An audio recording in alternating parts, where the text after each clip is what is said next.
think about it like this. If you're in a car and you put yourself in an unsafe situation and you have a crash, your car's going to be out of action for a few weeks while it gets repaired. And you might lose a little bit of money from the insurance, etc., or whatever, or if you don't claim on insurance, from your own pocket. Right? If you're on a bike and you have that situation and you put yourself in an unsafe situation, your body's going to be out of action for a while. And your body takes a lot longer to repair than any piece of metal and plastic. Alright? And in really bad situations, your body could be a write-off. Naughty, naughty, very naughty. Another Pinnacle Moto special video. Dun, dun, dun. So I want to talk today about safety on my way to work. And this applies all times on a motorbike, not just while commuting, not just while out for, you know, fun rides. Every time you're on the bike, this should be at the forefront of your mind. Safety is your priority at all times. Not looking good, not trying to do special trick, you know, not trying to get there as fast as you can. Safety is your priority always. Now, what determines safety on a motorbike? There's a lot of factors. One of the factors, unfortunately, is out of your control, and that is how other people drive. But we can limit that. We can kind of limit that kind of a factor, and I'll talk about that and how we do that in a minute. So let's go over the various different things that make up safety. Cheers, mate. Let's go over the various different things that make up what makes you, or not so much what makes you a safe rider, but what makes your journey or your ride as safe as it can be. Now, let's look at the less obvious things first, right? Your bike. Does it really matter what bike you ride? Well, not really, but, and I have to say but here, the acceleration and speed of your bike, if controlled correctly, can get you out of trouble and can make you a safer rider. The brakes on your bike can get you out of trouble. They can help you to avoid other people's mistakes. And so sometimes the bike that you ride, the condition of your bike and the ability of your bike is a big factor in your safety. The visibility you have on, but the visibility you have while on your bike, your mirrors, for instance, is a big factor. The agility, or, you know, the limitations in agility of your bike is a big factor. So the bike does play a part in your safety at all times. You know, the condition of the tires, the grip, you know, the making sure that you're visible with your indicators and your turn signals, and, you know, your headlights are on at night, etc. All of this plays a part in your safety. You need to be visible by other car drivers. So that brings up the next thing, your gear. What do you wear? Now, to be really honest with you, it doesn't matter what gear you're wearing in terms of levers with C2 reinforcement, kangaroo hides, and, you know, boots with ankle protectors and steel toe caps, and your jacket with a back protector and internal lining with an air vest. All of that doesn't make you safe. It protects you when you're not safe. So even though that's important, it doesn't make you safe. What does make you safe, and something that I don't really do, and maybe I should a little bit more, is high vis. Yeah, wearing a high vis vest, being seen makes you safe. Being seen by other road users is what makes you safe. Now, Does that mean putting your hazards on? No, that doesn't do anything, guys. Putting your hazards on does not do anything. It's too late by then. It's too late. The hazards should be used to tell people there is an obstacle or to tell people that you're doing something. It doesn't mean that you can be passing through the middle of traffic at 30 mile an hour faster than the moving traffic because you had your hazards on. You had an accident. Oh, I had my hazards on. No. Your safety is not hazard lights. That doesn't make other people aware, because if they haven't seen you in your wing mirrors, 2 little blinking lights is not going to change anything. Seriously, it's not. Your headlight, your high-vis vest, the speed you're going is what's going to determine whether they've seen you or not. And your road positioning. As I've said many times, if they cannot see you in their wing mirrors, or let's reverse that, if you cannot see them in their wing mirrors, they definitely can't see you. And even if you can see them in their wing mirrors sometimes, it still doesn't mean they've seen you. They have to use their wing mirrors for that, and they have to concentrate, and they have to be looking out for bikers. Because if someone in a car is not looking out for bikers, you're invisible. You might as well be invisible. So we've talked about gear, we've talked about the bike itself. These things make you safe, or make you safer, let's say.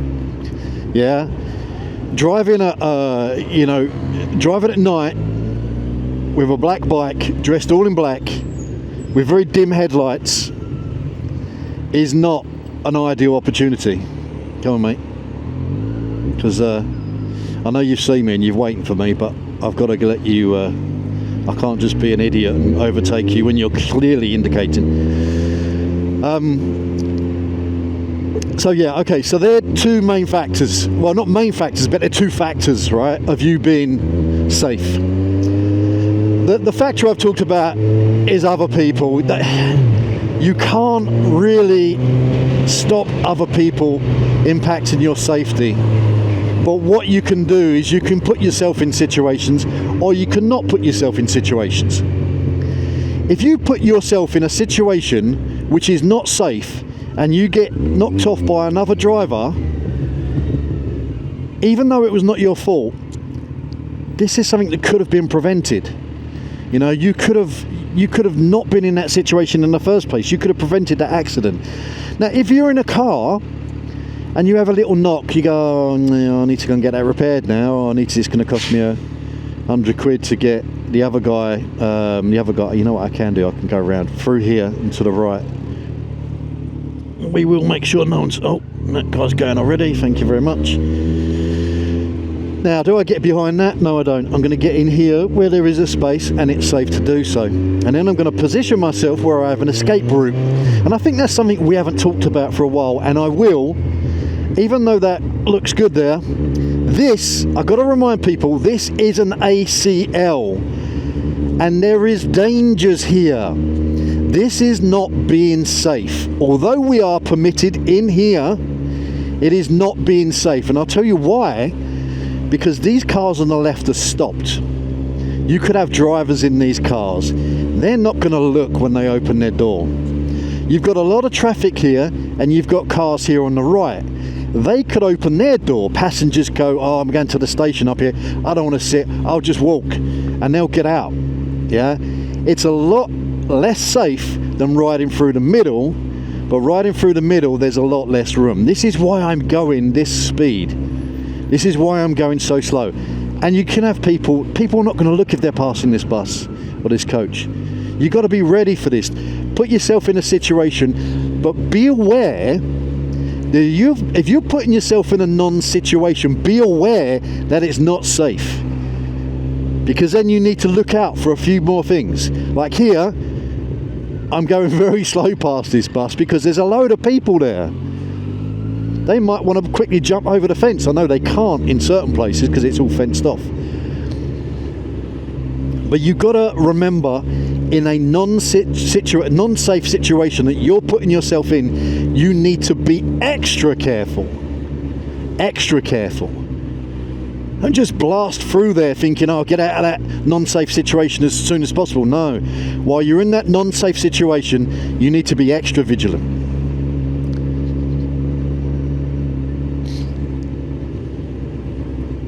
And sometimes cars get confused, right? That car pulling out the junction there, although it saw me, and let's just make sure there's no one crossing into here, no. Although that car saw me, if another car in the slow lane here flashed that car to say go, sometimes their brain goes, oh, I can go. And they don't think about, you know, other vehicles that they need to give way to. They think about someone's let me go, so I'm going to go. And it's usually the case as well. If you're indicating right in a car to get into another lane and the guy in the right hand side flashes, you automatically just go, oh, I can go, he's let me go.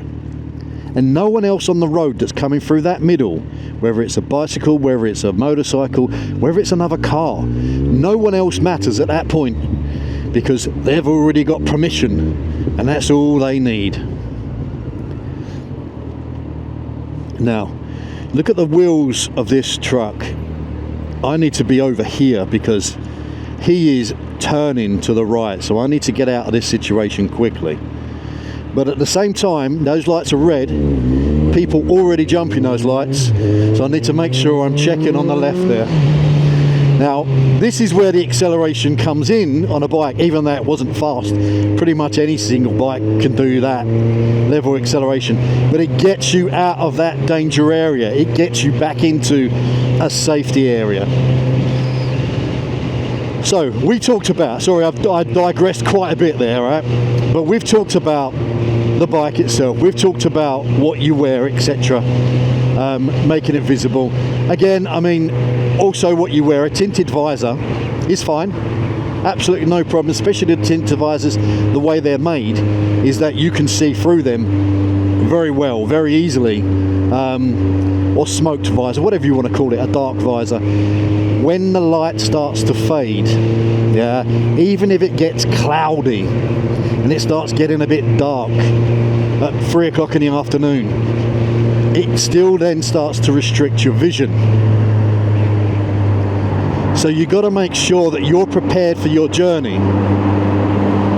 If you're going to wear a tinted visor, make sure you act like Cinderella and you get home before the clock strikes midnight, before it starts getting dark. Because not only can you not see, yeah, which is all really going to limit your safety, it's also illegal. And you can actually be done with a tinted visor before it's dark. If the if the weather or the light conditions are not optimal, because it's dark clouds, etc., a little bit of fog, you can get prosecuted for having a dark visor because of that. So make sure you know the laws around it and make sure you are prepared. Anyway, moving on, because this is turning into a long one. There's so much to talk about when it comes to safety. Your bike, we've done that. Let's talk about you. Let's talk about the big one. We're going to break this down into different things. First of all, we're going to talk about your skill level. Your skill level is a huge factor that comes into play when we talk about safety. Yeah, knowing the behavior of other vehicles is a skill. Being here and not being here is a lack of skill. Knowledge is a skill. You have to learn knowledge. Knowledge is a skill. You have to understand how vehicles work. You have to understand why, as a bike, you don't go so close to the car in front, right in the center of them, like most of the delivery drivers do, the moped riders do. You gotta be aware of what you're doing, your road position. You gotta be aware of what's around you at all times. I mean, like, I'm not even looking at my wing mirrors now, and I can tell you that on the right hand side there's a black car, a white car, a black car, and then a van. And there's a black car, there might be a blue car, but yeah, but it was close. And that red car that's behind me has now fallen back by one. Be aware of what's behind you at all times. because that's going to give you your safety margin, your safety cushions. If something happens in front, let's just say this piece of paper that's blowing around on the road here, you might not have seen it, yeah, but awareness is a big factor. I think he's actually got stuck to a car. No, there it is, bang, right in front of me. Yeah, we were aware of it and we knew what was around us. I knew I had this left lane if I needed to get over into and slow down and get that thing off of my face if I needed to. I was aware that that thing was flying around when it was right up there and we didn't see it for a while. So your vision is a huge factor after knowledge. A huge factor. You need to be aware of everything. Now, I want to talk about the way you use your vision quickly when you're riding. There's something called fisherman's vision. I think it's called fisherman's vision. It might be something else. It's definitely called fisherman something. And if you imagine you are casting your rod, and if you've never done fishing, it's probably going to be easier because I'm pretty sure I'm going to have some fishermen in the comments saying that's not actually how you cast a rod. But yeah, I'm not a fisherman, so I can tell you what I see. You cast your rod out as far as you can, right? Let's do that with your eyes. Let's cast your eyes out as far as you can go, and then you want to start zigzagging left to right, left to right, as far left and as far right as you need to go, where you feel there could possibly be danger or factors that are going to impede your riding, and you come back to the starting point. So you're looking all the way up there where that car's indicating left. Not a lot of people are going to be looking that far, but you need to know what's going on. That car turning left there could be a major factor. Everyone could start braking, but you were already aware that that car was turning left way back then, well before these other drivers did. And if these other drivers didn't realise why he was turning left, he might have been braking down into the hard shoulder, which means people might have been slowing down and braking all of a sudden. And they don't know that. They didn't see that. They weren't looking that far ahead. So now they're emergency braking and they don't know what the situation is. But I'm all the way back there and I know there's a car going left over there. I know in this situation he was just changing lanes, but that doesn't matter. You need to know what's ahead of you as far as possible.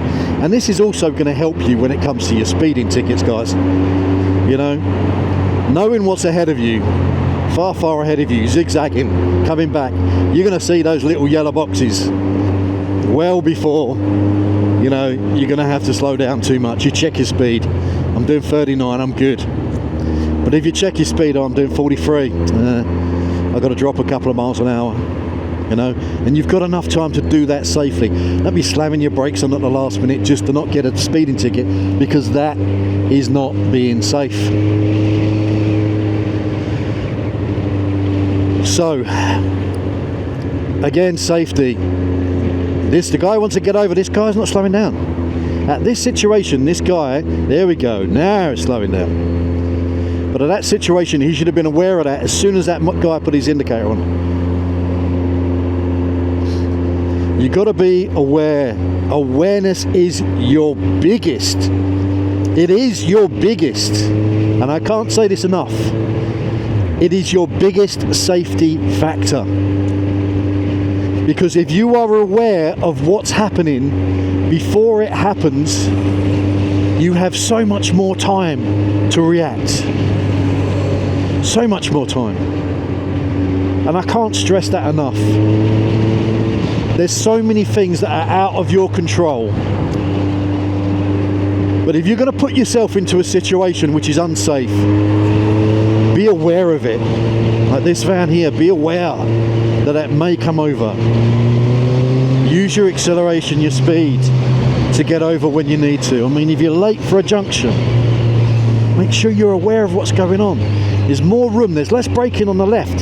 So if I need more time to slow down, even though I'm turning right at the roundabout, I'm going to get myself in this lane.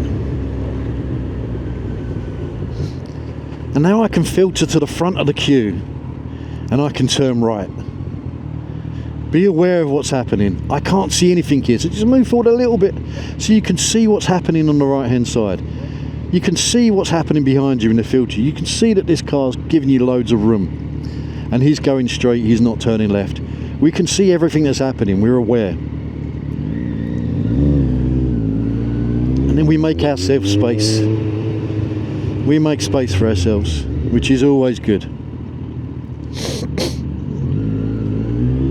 Inside, nothing there. We can turn, stay in our lane. Check that side.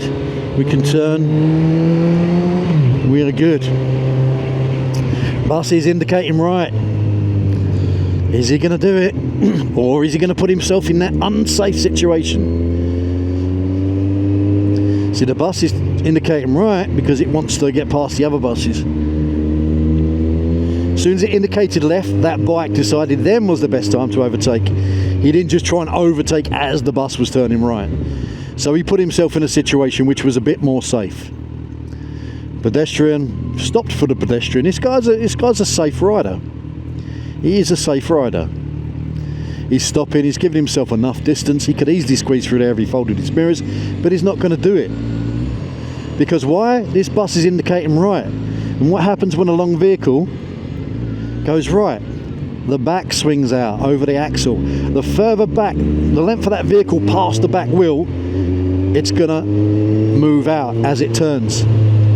So you want to give yourself loads of space in that position. So the reason I've taken this route today is to break it up a little bit. We're usually filtering in areas where there is more traffic, right? And there is larger roads. This situation here, I'm in a situation here where it's more cramped. What you need to do in this situation now is, rather than filtering through the middle all the time, because there's always people getting over, is we need to put ourselves in a situation where we can still see everything ahead. And we're looking down this right hand side. Yeah, the dangers we've got here, and this is where safety always comes into it again. The dangers we've got here is junctions on the right hand side, right? Junctions are the enemy here. If you decide to filter on the right hand side near a junction, you are putting yourself in that unsafe situation. So be aware of it. Be aware that in front of this truck there could be a smaller car excuse me, there could be a smaller car that wants to turn right. You cannot see it.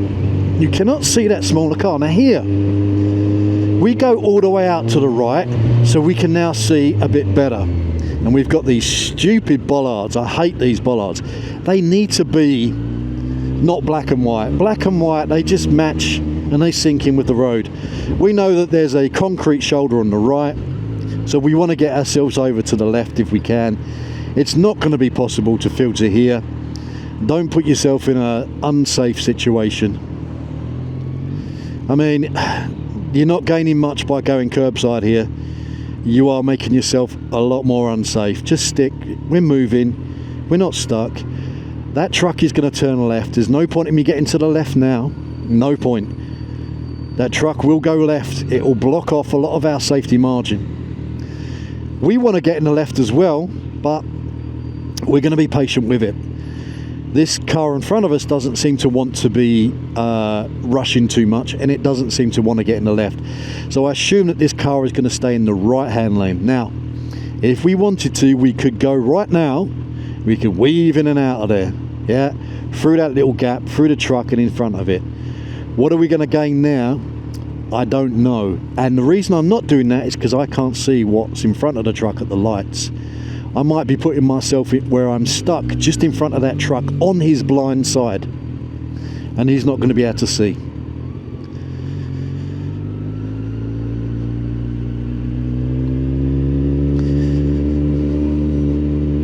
So we want to get ourselves in situations, good situations. Now, there's obviously going to be a cycle lane here, but it looks like it's closed. It looks like there's some roadworks. So what I'm going to do is I'm going to put myself in a situation where I can clearly see what's going on. see a bike's coming. No junctions on the right that I need to worry about. There is a junction on the left. Now we're coming up to a turning in the road here. I can't see round corners. It's not one of my, special features. So I'm not going to put myself in a situation where I have to last minute squeeze in. I'm not going to do that. Here I can see there's a white van coming and there's a bus, which means the white van is going to be over this side. Again, there's no point in me filtering past these cars at that situation. Even though there's room, it's unsafe. Because if something happens to that bicycle, now he's safe. We can go wide. We can ride on the wrong side of the road. It's part of filtering. And we're getting back in when we need to get back in. Now, here's where it gets good. We are allowed to use the bus lane. And we're allowed to go 20 mile an hour. Is going 20 mile an hour safe? I really don't. Not going to comment. Of course it's safe. It's safe in many situations, and that's the reason it was put in. But is it safe for us to be doing 20 when all the other vehicles are going faster? I need to get in between these vehicles, and I need to check behind. Make sure there's no one there. We can stop in time. So the reason that I needed to accelerate a little bit more then is I don't want to be in the blind spot of a car when there's a junction coming up on the left. Because they've patiently been waiting on the right hand side. They've been waiting in their lane, out of the bus lane. And the bus lane ends to allow people to turn left. So what are they going to do? They're going to turn left. And they check their mirrors. And then they start moving. And then they start possibly indicating. They've checked your mirrors, you weren't there. They didn't see you. Get yourself in a situation that is safe. Get yourself where they can see you in their mirrors.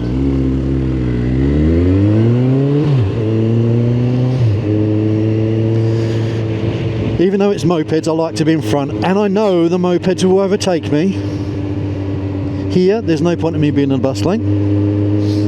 The bus is parked. Fishermen, loads of traffic up here. That guy's turning on the left, right. So we need to get back in the left. We got this Speedy Gonzales moped. He's doing about 35. So I'm going to position myself where the left wheel of the bus would be. It's the less debris, and it allows any bikes that want to overtake. There's enough position to overtake. If I hold this position long enough, but what I will do now is I'll indicate, because I want to beat these lights. So I want to be in this lane nice and early, so I can actually go through. Got a guy on the inside of us. We're going to go left. He knows we're here.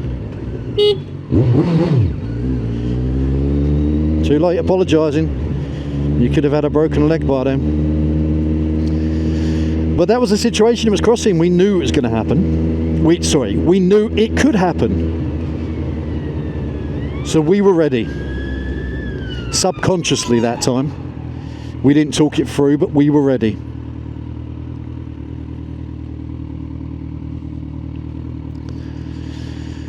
So we are, look at that. That's a lovely view, isn't it? I'm talking about the buildings.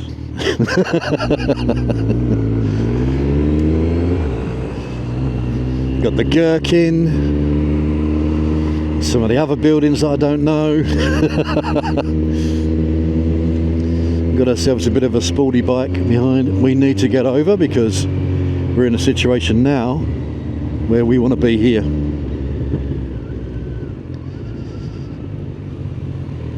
Go on, you good? I saw you, I knew you was coming. You had to do it at some point, that's why I did it early. And then we're going to go back into our left-hand lane again. This is our bus lane, we're back in here again. Yeah, go on. You're good. I'm giving you space. Put your damn foot up though, seriously bro. Put your foot up. That is not the correct riding position. Why are you braking there? The lights are green. The truck's going full speed. People are not going to be running in front of a truck. Left-hand junctions, here we go. Prime example. They get over to the left and then they stop. Why do they stop? Because of cycles. Cycles are not going to give way to cars. It's just weird the way it works. The cycles do not give way to the cars. Mate, I want to get over here, if I can, please. And I want to get in front of this one. Yeah, go on there, mate. Go on. You ain't going nowhere, though. He's stuck. See, situations like this, he wasn't aware that there was a central reservation there. He wasn't aware that he couldn't go anywhere. And the reason he wasn't aware is because he was stuck behind of all these vehicles.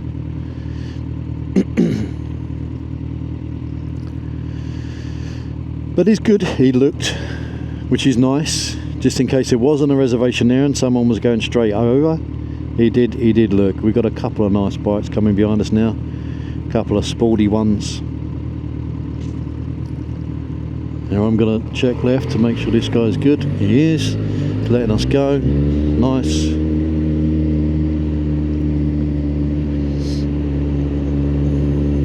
Again, not much we can do here. We can squeeze in front just slightly, but not by much.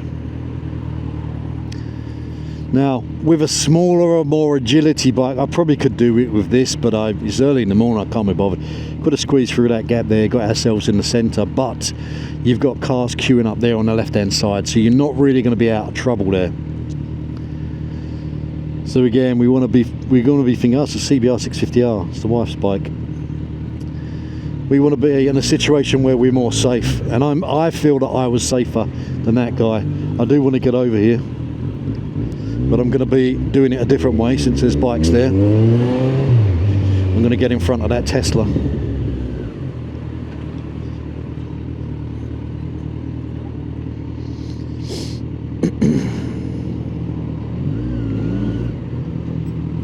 just going to let that bike, see, I knew something was going to happen like that. See, that's just being naughty, really. There was no need for that.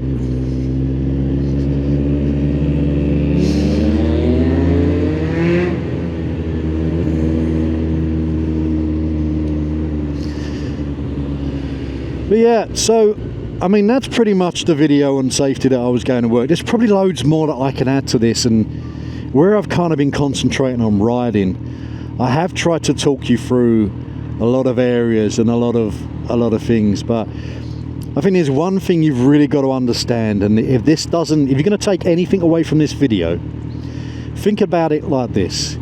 If you're in a car and you put yourself in an unsafe situation and you have a crash, your car's going to be out of action for a few weeks while it gets repaired, and you might lose a little bit of money from the insurance, etc., or whatever, or if you don't claim on insurance, from your own pocket. All right, if you're on a bike and you have that situation and you put yourself in an unsafe situation, your body's going to be out of action for a while, and your body takes a lot longer to repair than any piece of metal and plastic. All right, and in really bad situations, your body could be a write-off.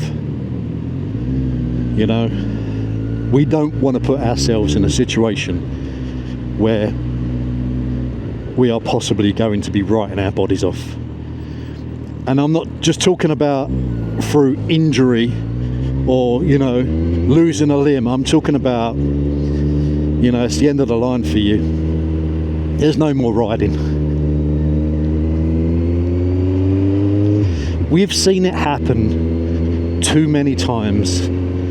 We all know someone that has died. Yeah, whether we know them personally, whether we know of them, whether it was a YouTuber, you know, whether it was, you know, a racing car driver, we all know someone that has died on a bike. And they could be the best riders ever. They could be the most careful people. It can happen. You've got to be prepared for it at all times.